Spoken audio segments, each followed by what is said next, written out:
את הדף ט"ז עמוד א' אחרי שסיימנו עם אלישע בן אבויה וכל מה שקרה לאחר, ולמדנו 4 נכנסו לפרדס, ולמדנו שרבי עקיבא נכנס בשלום ויצא בשלום. אנחנו עכשיו מתחילות לדבר על דרשות שרבי עקיבא למד כשהוא הגיע לשמיים.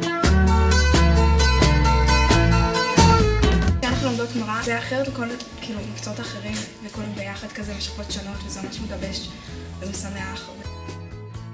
הגמרא פה הוא גם כאילו פותח לך צדדים, וגם זה גם כאילו יותר מאתגר אותך. אני זכיתי במסגרת הזאת לסיים את מסכת תענית, לסיים את מסכת ברכות, לסיים את פרק עגלה ערופה ומסכת סוטה, ועכשיו אני לקראת סיום מסכת חגיגה.